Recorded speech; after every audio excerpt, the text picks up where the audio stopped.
दोस्तों पाठशाला the deep learning platform में आपका बहुत बहुत स्वागत है दोस्तों। तो जैसा कि हम लोगों ने कंटिन्यू किया हुआ है बीपीएससी टीचिंग के लिए, जो पीआरटी में इम्पॉर्टेंट है, आपका माध्यमिक शिक्षक में इम्पॉर्टेंट है, उच्च माध्यमिक में इम्पॉर्टेंट है, मॉडर्न इंडियन हिस्ट्री जो इंडियन फ्रीडम मूवमेंट का ये सेक्शन है। तो मॉडर्न इंडियन हिस्ट्री से जो भी क्वेश्चन बनेंगे वो आपको यहाँ पे देखने को मिलेगा। यहाँ से जो भी मॉडर्न इंडियन हिस्ट्री से रिगार्डिंग क्वेश्चन बनते हैं तो वो, और बीपीएससी में जो क्वेश्चन आ सकते हैं उनके लिए भी, और आपको बिहार पुलिस के लिए भी बहुत सारे कंटेंट आपके लिए लाया जाएगा, फ्री में लाया जाएगा। तो जो भी कैंडिडेट को पैसे की इधर उधर में प्रॉब्लम होती है तो आप यहाँ पर फ्री में आपको अच्छा गाइडेंस प्रोवाइड कराएगा, जो कि बीपीएससी भी क्वालिफाइड टीचर है यहाँ पर। ठीक है, तो आपको बस अपना सजेशन डालना है चैट, ये मतलब एक सेकंड, हाँ, कमेंट बॉक्स में आपको जो भी सजेशन देना है वहाँ से आप सजेशन भी दें कि हमें और क्या करना है, क्योंकि अपना चैनल है बिहार का, उसको ग्रो करना भी है। और मुझे भी आपके लिए ऐसा करना है कि आप भी अपना एक सीट ज़रूर पक्का कर लें। जिनको प्रॉब्लम है,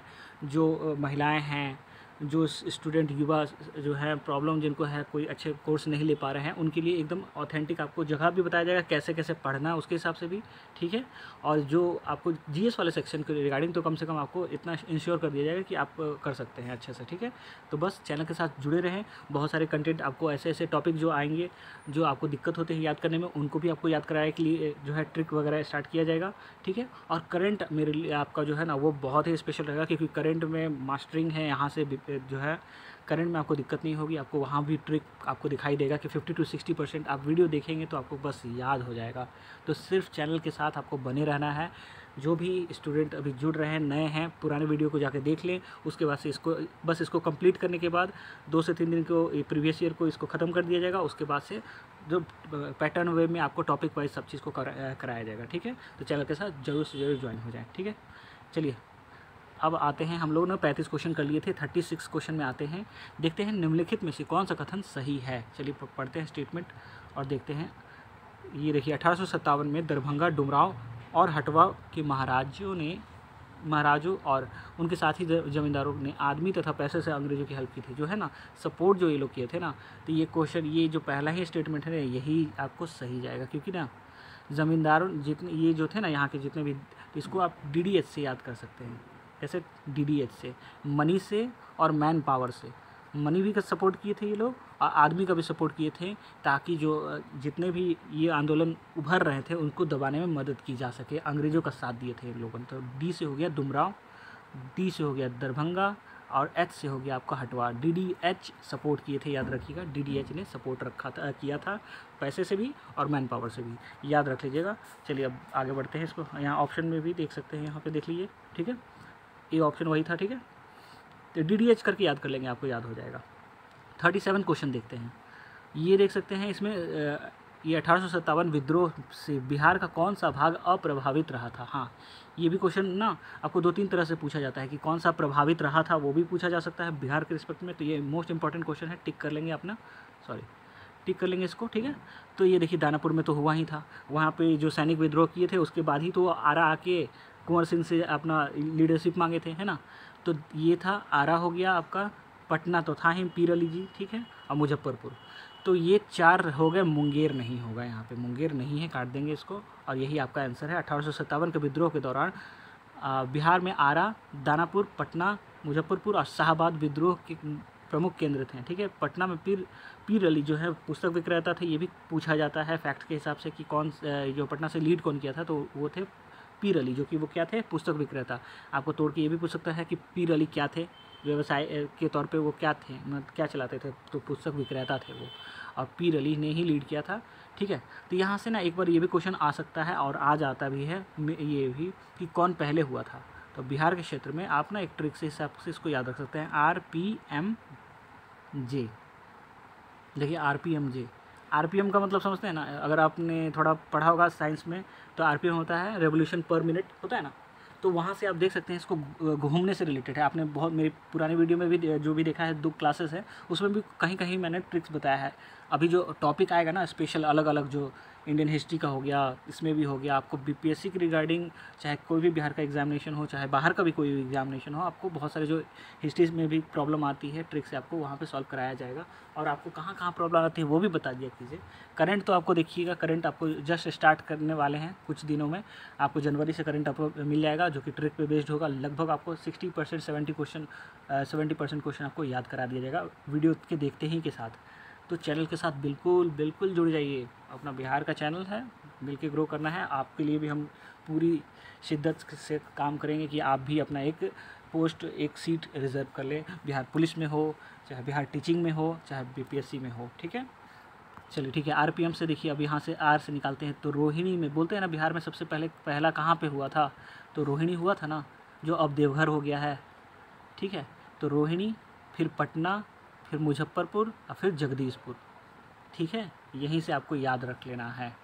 ठीक है, ये पूछा जाता है कभी कभी कि कौन पहले हुआ था। तो आरपीएम जी, तो कैसे इसको हम रिलेट किए, आरपीएम मतलब होता है रेवोल्यूशन पर मिनट, मतलब घूम रहा है, और एम के बाद जे कर दिए। एम जे घूमता कौन है, डांस करने वाला इंसान, M J Michael Jackson, RPM J, बस इसको 2 बार रिपीट करके बोल लीजिएगा, RPM J RPM J. RPM मतलब घूमना, और घूमेगा कौन, डांस करने वाला आदमी, घूम रहा है घूम रहा है घूम रहा है, घूम घूम के डांस कर रहा है। आरपीएम जे, एम जे देखते होंगे ना, तो उसके हिसाब से, सॉरी ये क्या था, अच्छा सॉरी, चलिए ठीक है। अब बात करते हैं दोस्तों, ये हो गया आपका, आगे बढ़ते हैं, याद कर लीजिएगा उसको। हाँ, 38 क्वेश्चन में देखते हैं। 1857 का विद्रोह लखनऊ में किसके नेतृत्व में आगे बढ़ा था। अब देखिए, तो आपको याद तो कराया ही गया है, पहले वाला में बहुत पहले का इसमें वीडियो बनाया है। इसमें जहाँ जहाँ जो है ना रीजनल वे में कि कहाँ कहाँ से स्टार्ट हुआ था, जैसे फैज़ाबाद वाला बताया था आपको मैं, अहमदुल्ला फंस गया, फैज़ गया, फैज़ा को मतलब बोलेंगे फैज़ाबाद, बैड फंसा तो कौन फंसता है, जो शादी करने जाता है वो फंसता है। तो फैज़ाबाद तो अहमदुल्ला, दुल्हा फंसता है, करेगा तो भी फंसेगा, नहीं करेगा तो भी फंसेगा। तो अहमदुल्ला वहाँ पे याद कराया हुआ था। ये वाला तो आपको लखनऊ से पूछा गया है, तो लखनऊ के लिए है बेगम ऑफ अवध, सॉरी, ठीक है, हजरत महल वही है। यहाँ देख सकते हैं, तो लखनऊ क्या है, नवाबों का शहर है, तो सारे लोग नवाब रहेंगे, ऐसे ही करके वीडियो बनाया हुआ है। तो उनको बेगम भी तो चाहिए, तो नवाब को चाहिए क्या, बेगम। सभी नवाबों का शहर है तो बेगम तो सभी ढूंढेंगे, तो यहाँ पर हो जाएगा लखनऊ। इसके ऑप्शन के हिसाब से बेगम ऑफ अवध, लेकिन इसका जो मेन ऑप्शन आता है ये है बेगम हजरत महल। ठीक है, ये याद रख लेंगे। ठीक है, ये लखनऊ के लिए होगा। इसी तरह आपसे झांसी के लिए पूछा जाता है, इसी तरह आपको बरेली से पूछा जाता है। मतलब छोटे छोटे रीजनल जो है ना एरिया, जैसे कानपुर से पूछा गया, और छोटे छोटे वाले में लोग फंसते हैं। अब नया नया में ना मेन रीजनल वाइज में घुस जा रहे हैं क्वेश्चन पूछने में। ठीक है, इसलिए चलिए ठीक है, इसको ये ठीक है, और वो वाला भी ट्रिक से भी हम करा देंगे, जैसे जैसे आएगा ना बहुत सारी चीज़, ये इंपॉर्टेंट है, याद रख लेंगे। चलिए 39 क्वेश्चन देखते हैं। 1857 का विद्रोह मुख्यतः किस कारण से असफल रहा था। ये देखिए, ऑप्शन पढ़िए और खुद से आप इसमें ये आप खुद से बताइएगा ऑप्शन में क्या हो सकता है।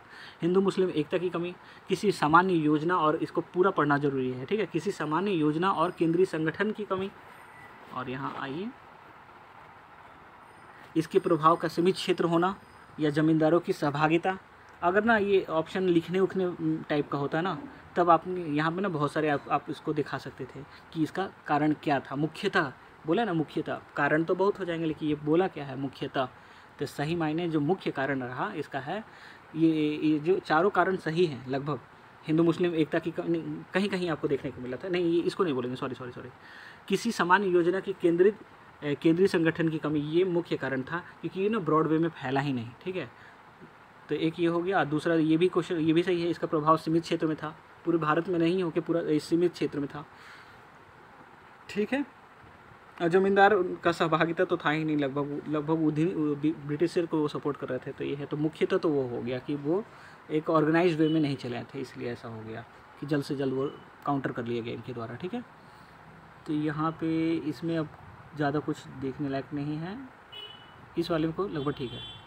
आइए विचार कीजिए। ठीक है, कथन क है 1857 के प्रथम स्वतंत्रता संग्राम ब्रिटिश सरकार से स्वतंत्रता प्राप्त करने में असफल रहा। कारण क्या है, बहादुर शाह जफर के नेतृत्व को जन सहयोग नहीं मिला था, और अधिकांश महत्वपूर्ण रियासत जो है उनके शासक का उनका साथ देने में कतरा गए। ठीक है, ऑप्शन क्या है, अभी बात आपको समझ में आ रही है क्या हो रहा है? दोनों बात क्या है? दोनों बात सत्य है और सही स्पष्टीकरण भी जाएगा। कैसे? 1857 में प्रथम स्वतंत्रता संग्राम ब्रिटिश सरकार से स्वतंत्रता प्राप्त करने में असफल रहा था। ठीक है, क्यों रहा था? बहादुर शाह जफर के नेतृत्व को जन सहयोग नहीं मिला था, क्योंकि ये इनकी ना पॉपुलैरिटी धीरे धीरे कम हो गई थी, लोगों के विश्वास कम होता चला गया ना। अभी पूरे वहाँ के थोड़ी रह गए, जो बोलते थे कि पूरा भारत का था, वो तो मुगल जब स्टार्टिंग वाला पीरियड था तब उनके अकबर के समय से औरंगजेब के समय तक में बहुत ज़्यादा था, लेकिन बहादुर शाह जफर लास्ट वाले में आ गए और इनके समय ना सिमट के आ गई थी दिल्ली। ये पिछले वाले हम लोग क्वेश्चन में भी देखा था। तो इनके नेतृत्व को जन सहयोग नहीं मिला, इनको लोग अब उतना ज़्यादा नहीं वैल्यू देते थे, समझ लीजिए। अधिकांश महत्वपूर्ण रियासतों के शासक उनका साथ देने में कतरा गए। तो ये सही रीज़न है, तो इसलिए ए ऑप्शन इसका आपका सही हो जाएगा। ठीक है,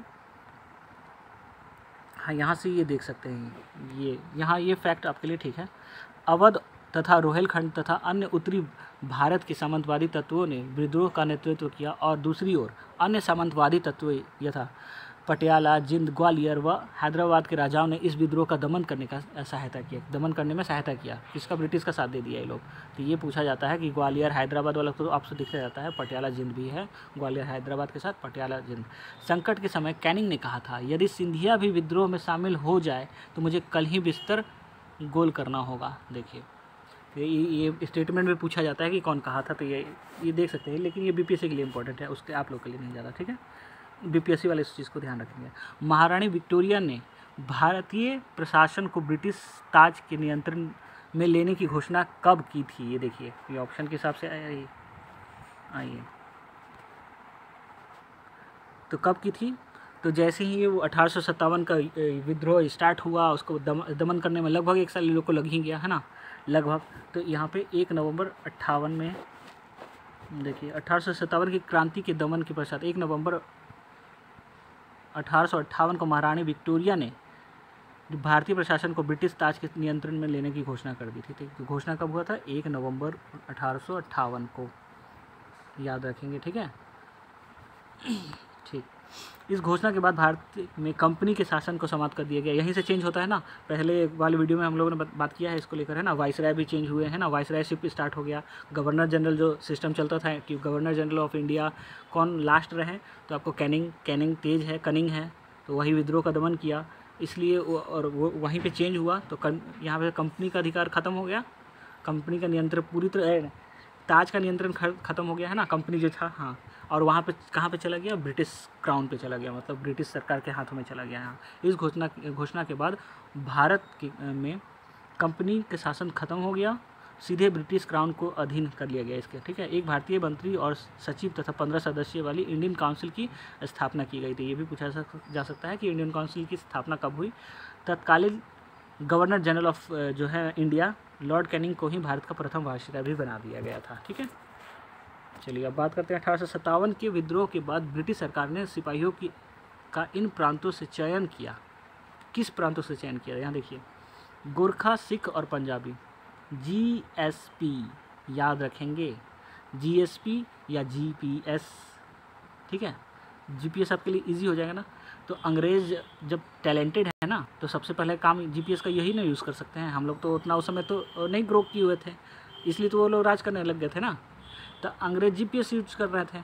जीपीएस में क्या हो गया? जिसे गोरखा हो गया, फिर से पंजाबी हो गया, ऐसे सिख हो गया। 1857 विद्रोह के बाद ब्रिटिश सरकार ने सिपाहियों का इन प्रांतों से चयन किया। किस प्रांतों से किया? तो जीपीएस से किया, जिसे गोरखा का किया, सिख का किया और पंजाबी का किया। देखिए, गोरखा रेजिमेंट अभी भी चलता आ रहा है ना, ऐसे सब तो ऐसे ही हैं। जीपीएस, लेकिन गोरखा वाला जो है वो तो नेपाल का है, लेकिन फिर भी यहाँ पे इसको लिया गया और अभी भी चल रहा है। ठीक है, 1857 में के विद्रोह के बाद ब्रिटिश सरकार ने सिपाहियों का चयन गोरखा, सिख, पंजाब के उत्तर प्रांत से किया। 1857 विद्रोह को भड़काने में उत्तर प्रदेश, बिहार के सैनिकों ने महत्वपूर्ण भूमिका निभाई थी, इसलिए ब्रिटिश सरकार ने इन्हें संदेह की दृष्टि से देखती थी। ठीक है, इसलिए ब्रिटिश सरकार ने इन्हें संदेह की दृष्टि से देखती थी। विद्रोह के समय बंगाल की सेना के 60% सैनिक अवध, उत्तरी पश्चिमी यूपी प्रांत के थे। विद्रोह के लिए भारतीय सेना उत्तरदायी थी। इस कारण 1 नवंबर 1858 को महारानी विक्टोरिया के घोषणा पत्र के अंतर्गत सेना का पुनर्गठन किया गया और जो जो विभाजन और प्रतिलोभन की नीति पर आधारित था। ये भी पूछा जाता है कि किस नीति पर था, विभाजन और प्रतिलोभन की। ठीक है, तो यहाँ से वही, क्योंकि उनको अब लग रहा था कि ये लोग तो फिर से, अगर इनको फिर से रिक्रूट किया जाएगा ना तो फिर से बवाल मचा देंगे, है ना।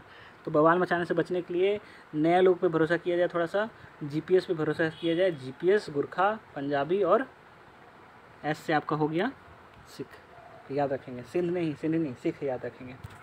चलिए अब बात करते हैं 40 कौन सा है, 42 के बाद 43 क्वेश्चन देखते हैं। निम्नलिखित में से किसने 1857 विद्रोह का एक षड्यंत्र की संज्ञा दी थी। ये एक षड्यंत्र है, ठीक है। कौन बोला था? तो सर जेम्स आउटरम और डब्ल्यू टेलर। ये क्वेश्चन बीपीएससी के रिस्पेक्ट में ठीक है, और यहाँ पे भी पूछा जा सकता है ये, ठीक है, क्योंकि ये आया हुआ है 40th में, है ना। 40वां बीपीएससी में आया हुआ है 95 का, तो रिपीट में आप लोग के लिए आ सकता है। तो बस आपको याद रख लेना है, जो जेम्स आउटरम और टेलर, आउटरम और टेलर ने क्या कहा था, उसको षड्यंत्र की संज्ञा दी थी कि ये कॉन्स्पिरेसी है, ठीक है। सर जेम्स आउटरम और डब्ल्यू टेलर ने 1857 विद्रोह को हिंदू मुस्लिम षड्यंत्र का परिणाम बताया था। आउटरम का विचार था कि यह मुस्लिम षड्यंत्र था जिसमें हिंदू शिकायतों का लाभ उठाया जाए। जॉन लॉरेंस और सीले के अनुसार वह केवल सैनिक विद्रोह था।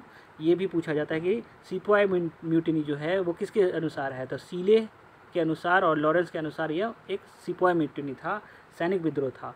सर जॉन सीले के अनुसार 1857 का विद्रोह एक पूर्णतः देशभक्त रहित और स्वार्थी सैनिक विद्रोह था, ठीक है।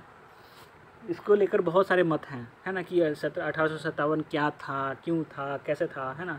तो इस पर सभी अपने जो भी है इतिहासज्ञ जितने हैं, हिस्टोरियंस हैं, अपना अपना मत इसमें रखा गया है। तो ये मत को लेकर पूछा जाता है। जैसे वी.डी. सावरकर का भी आपको याद होगा, है ना, कि पहला था। चलिए बात करते हैं, अब आते हैं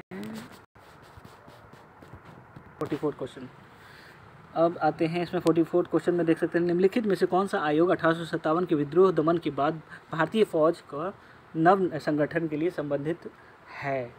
जो वहाँ पे विद्रोह का वो बात हो गया वहाँ पर, तो यहाँ पे बोला गया ना कि वहाँ पे जो आर्मी का है चेंज होना है, तो आर्मी का रीऑर्गेनाइजेशन के लिए एक कमेटी बनाई गई थी, वो है पील कमीशन, ठीक है, पील आयोग। ये देखिए, ठीक है। 1857 के विद्रोह के दमन के बाद ब्रिटिश सरकार ने भारतीय फौज के नव गठन के लिए पील आयोग का गठन किया था। ये पूछा जाता है, तो कभी कभी इसको ना ऐसे ही पूछ देता है, पील आयोग क्या है, उससे रिलेट करके वो ऑप्शन होता है ना कि मैच द फॉलोइंग, उसमें करके दे देता है कि 3-4 कमीशन दे दिए, जैसे लेऑल कमीशन हो गया, है ना, मैकडोनल्ड कमीशन हो गया, पील आयोग हो गया, स्ट्रैचे कमीशन हो गया।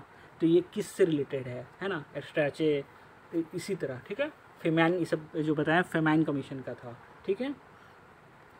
और यहाँ है पील आयोग, तो पील आयोग आपका किसके लिए हो गया, आर्मी रीऑर्गेनाइजेशन के लिए है। किसकी, इसके हिंदी में बोलेंगे नवगठन जो है ना, तो उसके लिए था, जिसने सेना के रेजिमेंट को जाति, समुदाय, धर्म के आधार पर विभाजित किया। यूरोपीय सैनिक की संख्या 1857 के पूर्व 45,000 थी, अब 65,000 कर दिया गया, और भारतीय सैनिकों की संख्या 2,38,000 से घटाकर 1,40,000 कर लिया गया, क्योंकि उनको अब डर हो गया कि जहाँ ये लोग पावर में आते हैं ये हम ही लोग का मतलब काल बजा लेते हैं, ठीक है, हालत ख़राब कर देते हैं। सॉरी,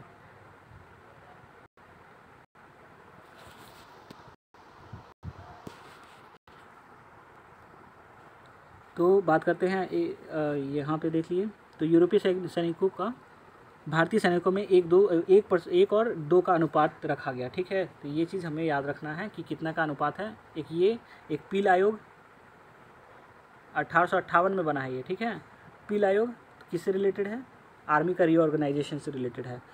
क्या अनुपात में रखा गया, भारतीय यूरोपीय सैनिक कितने होंगे और भारतीय कितने होंगे, तो 1:2 का, यूरोपीय सैनिक 1 होंगे तो भारतीय 2 होंगे। जबकि मद्रास और बम्बई में ये अनुपात 1:3 रखा गया, क्योंकि वहाँ से ज़्यादा इनको प्रॉब्लम नहीं दिखने को मिला था, इसलिए वो जैसे था कि ठीक है रहने दो। नील विद्रोह किसके बारे में था, ये तो आप लोग ऐसे ही बता देंगे, तो चलिए इसको डायरेक्ट बोलते हैं। रैयत नील जो है, नील की खेती नहीं करना चाह रहे थे, पर उनसे एक अमान्य मूल्य पर ज़बरदस्ती कराई जा रही थी। तो 1859 से 60 का था, ठीक है। नील विद्रोह दिगंबर करके, हाँ यहाँ देखिए, दिगंबर विश्वास, देखिए विष्णु विश्वास और दिगंबर विश्वास। तो इसको आप नील से आप पहुँच सकते हैं, ट्रिक में थोड़ा सा याद रखिएगा, सॉरी, नील विद्रोह है तो नील, नील से हम नीला समुंदर कहेंगे, और समुद्र में विष्णु भगवान जी रहते हैं तो विष्णु, और नीला एक आसमान भी होता है तो दिगंबर, ऐसे करके अंबर, अंबर उसमें आ जाएगा ना, तो अंबर से ही करके याद रख लेना। तो विष्णु विश्वास और दिगंबर विश्वास, तो ये दोनों नील जो विद्रोह हुआ था 1859 में, नील विद्रोह, तो वहाँ पे बंगाल के नादिया डिस्ट्रिक्ट के गोविंदपुर में विष्णु विश्वास और दिगंबर विश्वास नील के बगान मालिकों के विरुद्ध हुआ। यह आंदोलन नील विद्रोह के नाम से जाना जाता है। यहाँ पे वही यही तीसरा ऑप्शन आपको ध्यान रख लेना है कि रैयत नील की खेती नहीं करना चाहते थे, पर उनसे अमान्य मूल पर ज़बरदस्ती करवाई जा रही थी। ठीक है, यहाँ पूरा आप देख सकते हैं। नील दर्पण एक ये क्वेश्चन है, ये इम्पॉर्टेंट है, ये याद रख लेंगे आप। ठीक है, सॉरी, दीनबंधु मित्र के द्वारा लिखा गया है नील दर्पण, ये इम्पॉर्टेंट क्वेश्चन है और ये इसी पे बेस्ड है। ठीक है, तो ये जरूर याद रख लेंगे। दीनबंधु मित्र कौन क्या लिखे थे, तो दीनबंधु मित्र लिखे थे नील दर्पण, दीनबंधु मित्र नील दर्पण लिखे थे। ये पूछा जाता है क्वेश्चन, ये इम्पॉर्टेंट है। ठीक है, वह प्रथा जिसके तहत किसान स्वयं भूमि का मालिक होता था और सरकार को भू राजस्व के भुगतान के लिए जिम्मेदार माना जाता था। तो ये क्या था, खुद ही है ना अगर मालिक, तो रैयतवारी में आ जाता है। रैयत को ही हम बोलते हैं कि वो रैयत मतलब खुद किसान। ठीक है, रैयत का यहाँ पर मीनिंग निकलता है कि खुद किसान ही यहाँ पर स्वयं ही भूमि का मालिक रहता था और डायरेक्ट ही देता था। ठीक है, सरकार को भू राजस्व का भुगतान के लिए जिम्मेदार माना गया था। और ज़मींदारी में क्या था कि ज़मींदार लोग को दे दिया गया था, है ना, इसलिए ज़मींदार वहाँ पे कलेक्शन करते थे और सभी इन लोगों से लेते थे। इन पे छोड़ दिया गया था कि तुम है परमानेंट, इसलिए बोलते थे इन लोग को परमानेंट लगभग रख दिया गया था। ठीक है, तो अब बात करते हैं ज़मींदारी प्रथा और रैयतवारी प्रथा, महलवाड़ी प्रथा। इसको भी ट्रिक से आपको इतना अच्छा बता दिया जाएगा कि जो कौन कौन से रीज़न से है, इस सब जो आएगा ना ट्रिक तो अच्छा से बता देंगे इसको। ठीक है, ज़मींदारी कहाँ कहाँ कितने से हैं, ठीक है, रैयतवारी हो गए, और वही महलवाड़ी कहाँ कहाँ पे हैं, दहसाला, ये तो अलग हो गया। ठीक है, सॉरी सॉरी सॉरी।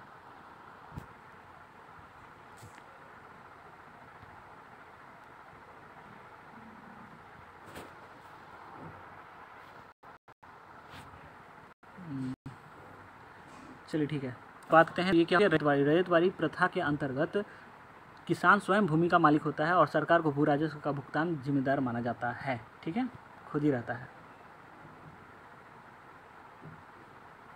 चलिए याद रख लेंगे। ज़मींदार में ज़मींदार को मिल जाता था, महलवाड़ी में आपको गांव के लोगों को दे दिया जाता था।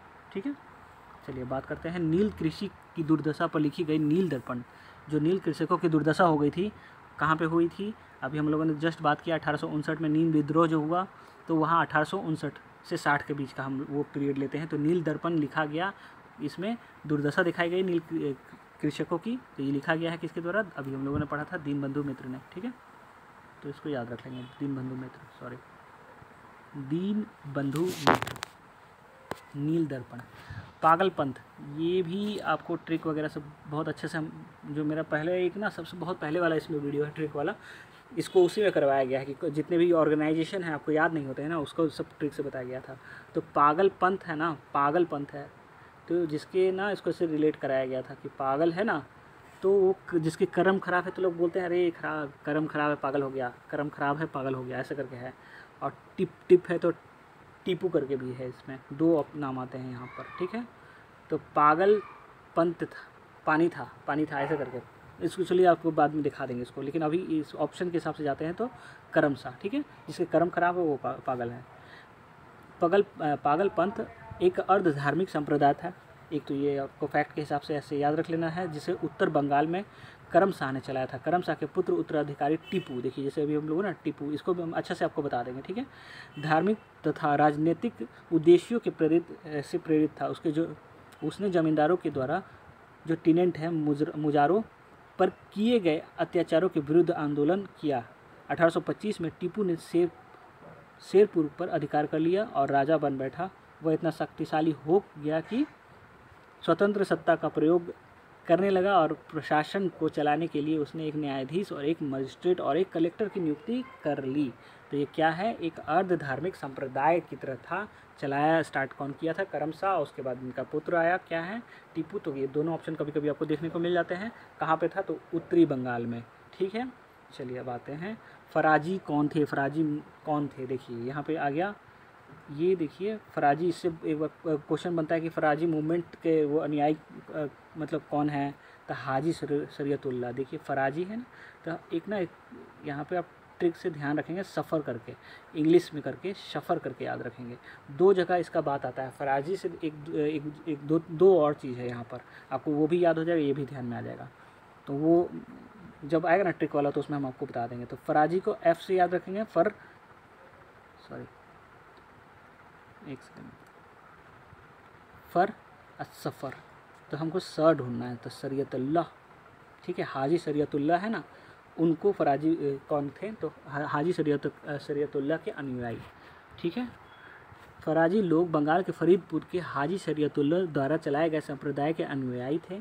ये लोग अनेक धार्मिक सामाजिक और राजनीतिक आमूल परिवर्तनों को प्रतिपादन करते, और यहाँ पर हम लोग करते थे। शरीयतुल्लाह के पुत्र दादू मियाँ ने बंगाल से अंग्रेज़ों को निकालने की योजना बनाई। यह विद्रोह जो है 1838 से 1860 के दौरान चलता था। अंत में इस संप्रदाय ने अनुयायी वहाबी दल में सम्मिलित हो गए। इसी संप्रदाय के जो है वहाबी है। तो यहाँ पे भी जो है ये क्वेश्चन वहाबी से भी लिंक हो जाता है। तो हाजी शरीयतुल्लाह वाले लोग जो है इसके कहाँ जुड़े, वहाबी मूवमेंट में जुड़े। तो वहाबी मूवमेंट क्या है, वहाँ पे कौन चलाते थे वहाँ, तो अहमद खान, ठीक है, सैयद अहमद खान, ठीक है, सैयद अहमद, तो वो भी हैं सैयद अहमद बरेली वाले करके जाते हैं, ठीक है। तो ये भी है। यहाँ पे ऑप्शन में एक कंफ्यूजन आया था अभी आपको ना, 65वीं 66वीं में क्वेश्चन आया था, उसमें भी है। तो अभी आपको क्या याद रखना है, सफ़र याद रखना है। श से शरीयतुल्लाह, हाजी शरीयतुल्लाह, फर से फराजी। ये सफ़र आपको दो जगह आपको दिखाएंगे, ठीक है। एक और आएगा, वहाँ पे भी आपको सफ़र लगाना है, तो आप ये ऑप्शन तक पहुँच जाएंगे, ठीक है।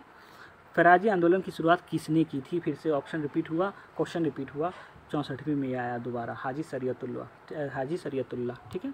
कुका आंदोलन को किसने संगठित किया, कुका, ये क्वेश्चन भी बहुत बार आता है, बहुत बार रिपीट होता है, बहुत जगह होता है। गुरु राम सिंह ने किया था कुका, ठीक है।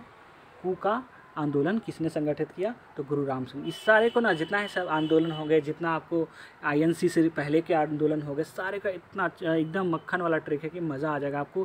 पहले आप सोचते हो कैसे याद करें, चैनल के साथ ज़रूर से ज़रूर जुड़ जाए, मतलब आपको मिलेगा। और कमेंट बॉक्स में अपनी राय भी ज़रूर दें, क्योंकि आपके साथ में मतलब आगे बढ़ना है और आपको भी बढ़ाना है, ठीक है।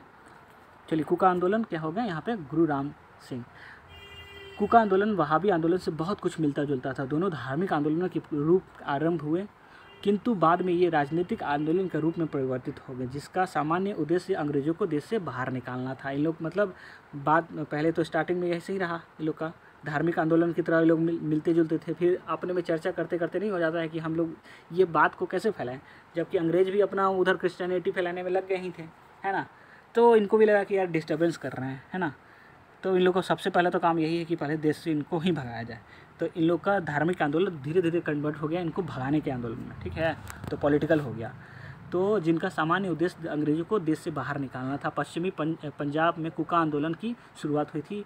ये भी क्वेश्चन यहाँ से देख लेंगे, कुका कहाँ पे हुआ था, पश्चिमी पंजाब में, वेस्टर्न पंजाब। ये क्वेश्चन भी आया हुआ है, कहाँ पे होता है ये ध्यान रखेंगे। कब हुआ था, 1840 याद रखेंगे।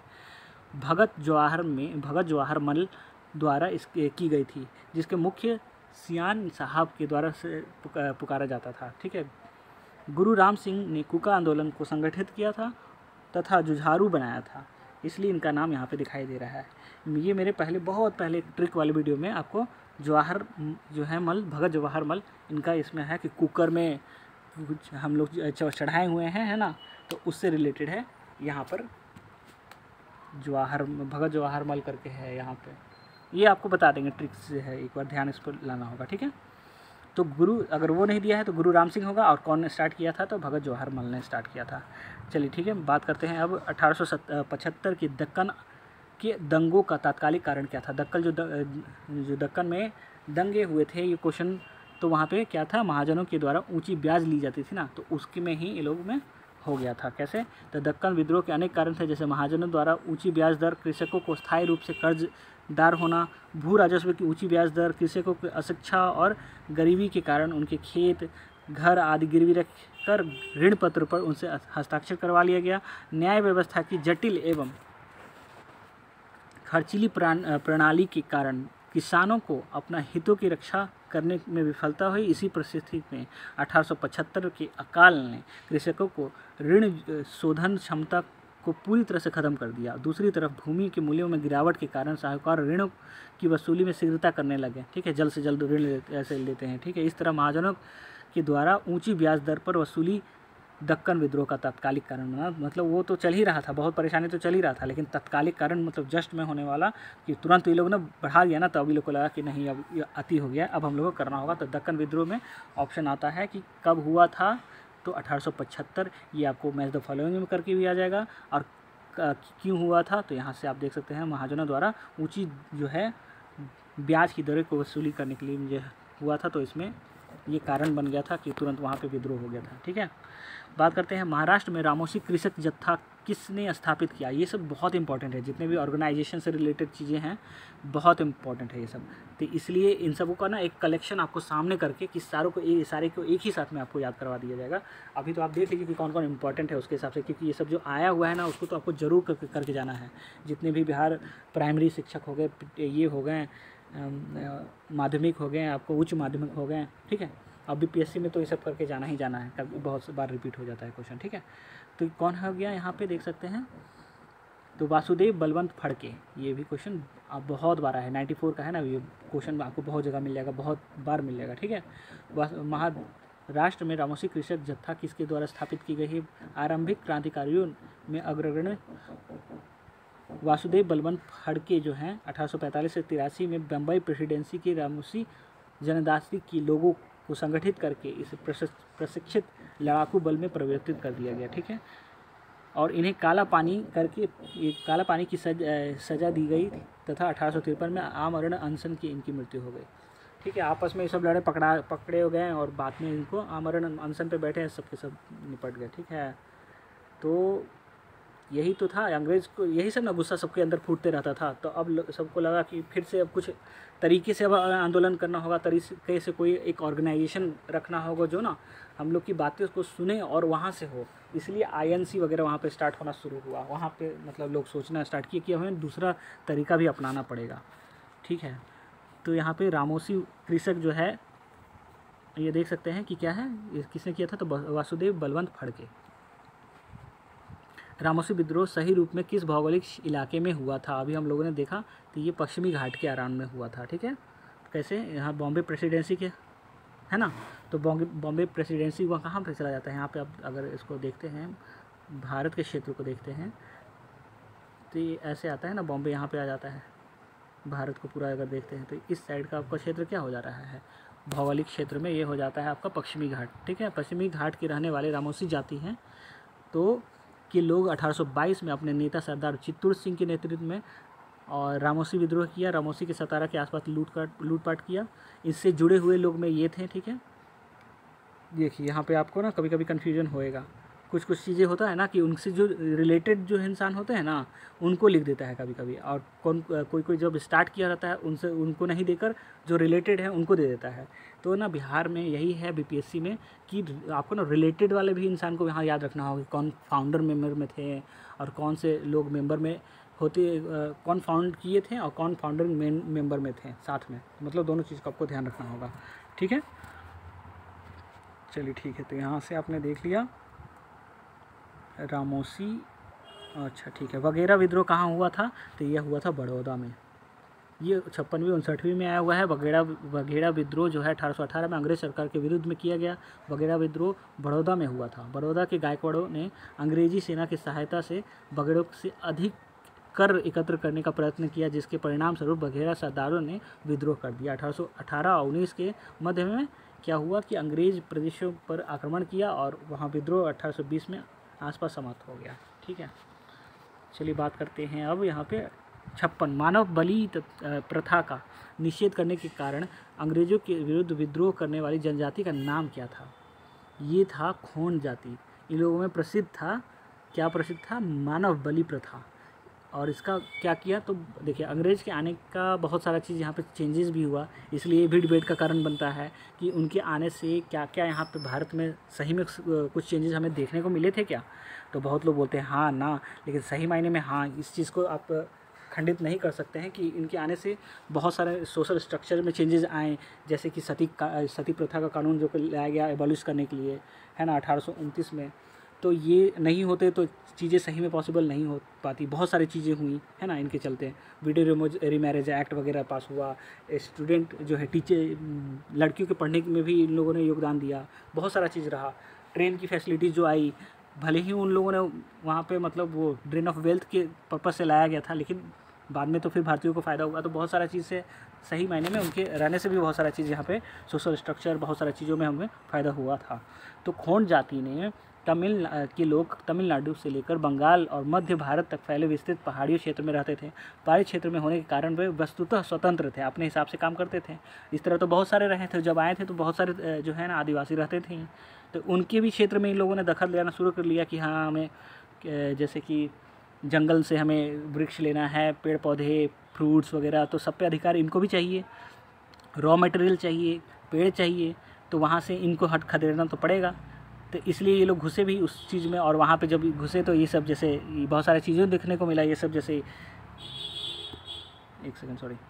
इन्होंने 1837 से 56 तक में अंग्रेज़ों के विरुद्ध विद्रोह किया। इस आंदोलन का नेतृत्व युवा राजा के नाम पर चक्र विश्वोई ने किया था। और विद्रोह का मुख्य कारण ब्रिटिश सरकार द्वारा मानव बलि मरीहा को प्रतिबंधित करने के प्रयास, अंग्रेज़ों द्वारा नए करों को कारारोपण और अनेक क्षेत्रों में जमींदार और साहूकारों के प्रवेश से संबंधित थे, जिस कारण आदिवासियों ने अनेक कष्टों का सामना करना पड़ा। अंग्रेज़ों ने एक मरीहा एजेंसी गठित की जिसके विरुद्ध खोंडों ने विद्रोह किया, परंतु 1855 में चक्र विश्वोई लुप्त हो गया। मतलब लुप्त क्या हो गया, इसे घुमा फिरा के मार ही देते होंगे ना। जिसके बाद यह आंदोलन समाप्त हो गया। ठीक है, तो वही चीज़ रहा। तो ये लोग आए तो उस चीज़ पे बलि प्रथा पे भी लोग रोक लगाने का प्रयास किए थे। तो ये किसके था, ये खोंड वाले थे। ठीक है, अब बात करते हैं छोटा नागपुर जनजाति विद्रोह कब हुआ था। ये देखिए यहाँ पे ऑप्शन बीपीएससी 39 वाला में दिया हुआ है। तो यहाँ पे देख सकते हैं छोटा नागपुर जनजाति। यहाँ पे देखा जाए पहले, छोटा नागपुर जनजाति विद्रोह के नाम से कोई विद्रोह नहीं हुआ, फिर भी इस क्षेत्र में हुए विद्रोह की एक लंबी श्रृंखला है। जितना भी इससे जुड़े हुए हैं, जिसे अलग अलग नामों से जाना जाता है, जैसे कि आप देख सकते हैं कोल, संथाल, मुंडा, और तो इसमें से कोई विकल्प नहीं था, इसलिए वो हो गया कैंसिल आउट। 1855 में संथालों ने किस अंग्रेजी कमांडर को हराया था। संथालों ने किस अंग्रेज कमांडर को हराया था, तो ये थे मेजर बारो को हराया था। देखिए संथाल जब आए थे तो वही चीज़ है, संथाल बहुत ही ज़्यादा मात्रा में एकत्रित होकर इन लोगों से लोहा लिए, मतलब इनको टक्कर देने में आ गया। ठीक है, किस अंग्रेज़ कमांडर, तो पहला जो है मेजर बारो को इन्होंने हरा दिया मिलके। तब इन लोग को लगा कि अरे ये लोग तो सही में कुछ ज़्यादा ही पावरफुल हैं और इनके पास कुछ टेक्निक है जिसको बोलते हैं गुरिल्ला वारफेयर टेक्नोलॉजी से। ये छुप के वार करते हैं और इसको लपेट देते हैं सबको। तो ये एक ना वो सेट कर दिया ये लोगों ने, संथालों ने।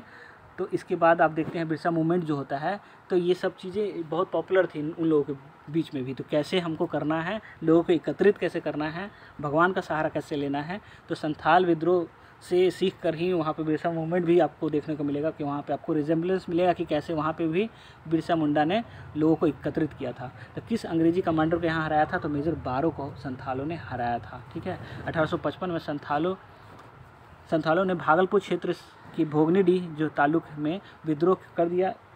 इन्होंने एक साथ पुलिस और दिकुओं पर, दिकु बोलते हैं जो बाहर के लोग होते हैं उनको दिकु बोला जाता है। ये भी क्वेश्चन आता है, याद रखिएगा कि जो ये लोग बाहरी जिसको भी बोलते थे ना, तो उसको दिकु बोलते थे। कि अपने क्षेत्र में जितने लोग रहते हैं उससे जो भी बाहरी आके इनको तंग करता था उनको दिकु बोलते थे। तो दिकुओं पर आक्रमण किया था, जिसके नेतृत्व में किसका, सिद्धू कान्हू, चांद भैरव ब्रदर्स। ये क्वेश्चन तो ये तो पता ही होगा आपको, है ना। तो कौन थे, सिद्धू कान्हू, चांद भैरव, ये चांद ब्रदर्स भी करके आ जाता है, भैरव, है ना। सिद्धू कान्हू, चांद भैरव ने किया था। संथाल विद्रोह को दबाने के मेजर बारो का नेतृत्व एक सेना भेजी गई, जिसे पीरपैंती के युद्ध में संथालों ने हरा दिया था। तब ये लोग सीरियस हुए कि हाँ भाई, लगता है ये लोग कुछ ज़्यादा ही मतलब ऑर्गेनाइज हो चुके हैं, एकत्रित होते हैं और हरा सकते हैं। तब ये लोग अच्छा लेके आए हथियार, तब इन लोग को मतलब समेटने का काम किया और इनको जल्द से जल्द कर्व आउट कर दिया गया संथाल विद्रोह को। बहुत लोगों को मारा इन लोगों ने। ठीक है, मुंडाओं ने विद्रोह खड़ा किया। ये देखिए अब शॉर्ट फॉर्ट में डाल दिया, पता नहीं क्या है। ठीक है, तो ये 1895 वही मुंडा विद्रोह जो है ना उसके बारे में पूछा रहा है कि कब हुआ था। तो मुंडा विद्रोह जो हुआ था 1895 में स्टार्ट किया गया, लेकिन मेन जो हुआ था ना, जो अंतिम बार ये 1895 में स्टार्ट किए ना, तो उसके बाद उनको जेल में डाल दिया गया था। ठीक है, फिर जब जेल से छूट के आए तब वो उन्होंने 1899 और 1900 में, तो वो ज़्यादा तेज़ हो गया, तो यहाँ पे इनको बिरसा मुंडा को पकड़ लिया गया, तब वो जाके ख़त्म हुआ। इस बीच इसका नेतृत्व बिरसा मुंडा ने किया था। मुंडा जाति को सामूहिक खेती का प्रचलन था, लेकिन जागीरदार, ठेकेदार, बनिया और सूदखोरों ने सामूहिक खेती की परंपरा को हमला बोला था। मुंडा सरदार 30 वर्ष तक सामूहिक खेती के लिए लड़ते रहे, किंतु विकल्प निकटतम उत्तर 1850 में वही है। 1899 का था ना, तो ये पहले वाला ऑप्शन है, इसलिए ये मान लिया गया है। लेकिन ये पहली बार जो ना विद्रोह किया था तब का है, उसके बाद इनको जेल में डाल दिया गया था। ठीक है, देखिए उलगुलान विद्रोह किससे जुड़ा हुआ है? उलगुलान विद्रोह भी बोला जाता है। मुंडा का जो रेवोल्यूशन रहा ना, मुंडा रेवोल्यूशन, उसको उलगुलान विद्रोह भी कहते हैं। जो बीपीएससी की तैयारी करते हैं उनको ये पता होगा। ठीक है, क्योंकि मेंस वगैरह में भी सब चीज़ आपको लिखना रहता है कि उसको क्या है, उलगुलान मूवमेंट बोलते हैं, और इसका पीटी में भी आता ही है। तो ये इंपॉर्टेंट है, जो नए हैं इसको ये जरूर से जरूर याद रखेंगे, ये आ सकता है। मुंडा विद्रोह उलगुलान महान हलचल के नाम से जाना गया। यह विद्रोह इस अवधि का सर्वाधिक प्रसिद्ध आदिवासी विद्रोह था। ठीक है, 1899 से 1900, यही याद रखना है, 1895 वाला याद नहीं रखना है। ठीक है, भगवान का दूत अपने आप को बोल के लोगों को आकर्षित किए थे कि हाँ हम लोग को भगवान बचाएंगे, हम लोग को वही बोल रहे हैं। तो गैर आदिवासी को लोग डिक्कू बोलते थे। ये भी स्टार्ट कहाँ हुआ था? संथाल वाले में हुआ था। संथाल कब हुआ था? 1855 में हुआ था। वहाँ याद रखेंगे। सिद्धू कान्हू चांद भैरव वहाँ पे याद रखेंगे, और यहाँ पे बिरसा मुंडा तो नाम से ही हो जाएंगे। मुंडा विद्रोह तो बिरसा मुंडा। ठीक है, चलिए बात करते हैं। ये चीज़ ध्यान रखेंगे, इसमें बस इतना ही ध्यान रखने लायक है। ठीक है, बिरसा मुंडा का कार्य क्षेत्र कौन सा था? तो ये रांची वाला है। ठीक है, अगर नहीं दिया रहेगा तो छोटा नागपुर वाला क्षेत्र ऐसे करके दे देगा। ठीक है, तो यहाँ से तो चंपारण अपना बिहार वाला क्षेत्र हो गया, यूपी का हो गया, इधर का भी यूपी हो गया, तो ये रांची वाला क्षेत्र से आ जाएंगे। ठीक है, चलिए अब आते हैं 62 क्वेश्चन में आते हैं। 1899 और 1900 इसमें मुंडा क्रांति का नया नेता कौन था? वही बिरसा मुंडा। ठीक है, फिर से रिपीट हुआ। 47वीं बिरसा मुंडा किस पक्ष में थे? किसके पक्ष में थे? किसके पक्ष में थे? तो झारखंड। किस पक्ष में थे? वही किस क्षेत्र से थे, सॉरी। ठीक है, वही झारखंड होगा। पक्ष लिखा गया है, किस पक्ष। चलिए हौज विद्रोह, हाँ ये भी पूछा जाता है। हौज विद्रोह देखिए 43 में था, ये ना शायद ऑप्शन मिलान करने में भी आया हुआ है। तो हौज विद्रोह है 1820 से 21 में हुआ था, जिसका केंद्र संथाल परगना ही था। हौज। ठीक है, ये बिहार का जब मूवमेंट वाला लाएंगे ना, तो उसमें आपको ट्रिक से बता दिया जाएगा कि बिहार में कितने विद्रोह हुए, है ना, तो वो सारे को आपको ट्रिक से बता दिया जाएगा। तो हौज विद्रोह ध्यान रखेंगे। अभी 1820, ठीक, 20-21 में हुआ, पर कौन सा क्षेत्र था? संथाल परगना। किस स्थान पर, 65वीं देख रहे हैं, किस स्थान पर आदिवासियों ने अंग्रेजों के खिलाफ विद्रोह किया था? तो ये किसने किया था? तो यहाँ पे देख सकते हैं हो और मुंडा, यहाँ पे 2 हो जा रहे हैं। छोटा नागपुर के हो, किस स्थान पर आदिवासियों ने अंग्रेजों के द्वारा के खिलाफ विद्रोह किया था? तो यहाँ पे ऑप्शन के हिसाब से देखिए पढ़ा जाता है। छोटा नागपुर की हो और मुंडा जनजाति 1820-22 तथा 1831 में ब्रिटिश सेनाओं की चुनौती दी थी। इस क्षेत्र में इस कारण 1837 तथा अशांति व्यक्त की गई थी। सिंध की जनजाति ने भी लगातार विद्रोह के विरुद्ध विद्रोह किया था। अच्छा, मतलब इसे पूछा जा रहा है कि कौन सा ऑप्शन किस स्थान पर आदिवासी, अच्छा कौन से, अच्छा ठीक है, हाँ कौन से रीजन से किया गया था? तो बिहार में हुआ है, सिंध में हुआ है, ठीक है, कूका वाला भी हुआ है, तो पंजाब में भी हुआ है। ठीक है, इनमें से किसने अंग्रेजी ईस्ट इंडिया कंपनी के कंट्रोल के खिलाफ बगावत नहीं की थी? तो देखिए किसने अंग्रेजी ईस्ट इंडिया कंपनी कंट्रोल के खिलाफ बगावत नहीं की थी? तो विजयनगरम के राजा, हैदराबाद का निज़ाम। ये तो हैदराबाद का निज़ाम तो एकदम पूरा मतलब गुलाम की तरह था, समझ लीजिए। तो ये तो पहले टिक जाएगा आपको ऑप्शन में, ये हमेशा से उधर ही का सपोर्ट में रहे थे। ठीक है, विजयनगर के राजा नहीं, पॉलीगार, एक सेकेंड फिर से बाहर निकल गया।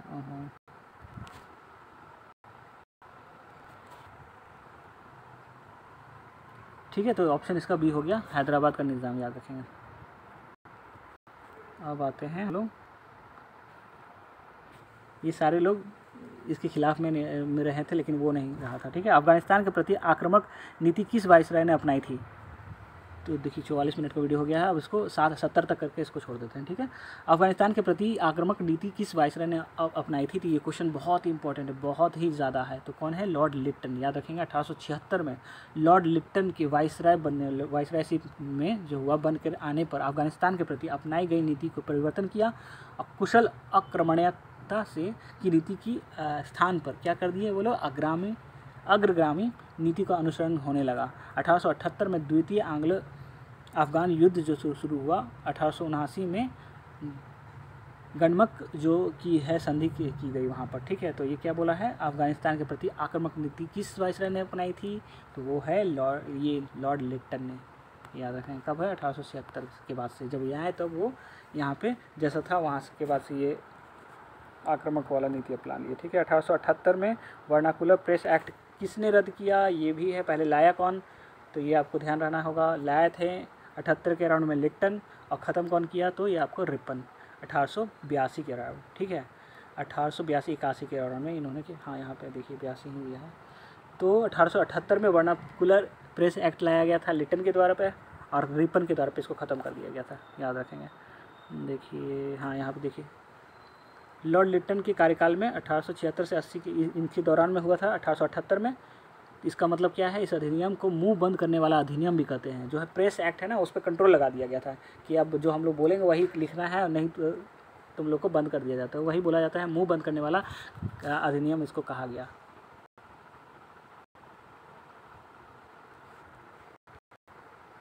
सॉरी बार बार वो हो जा रहा है।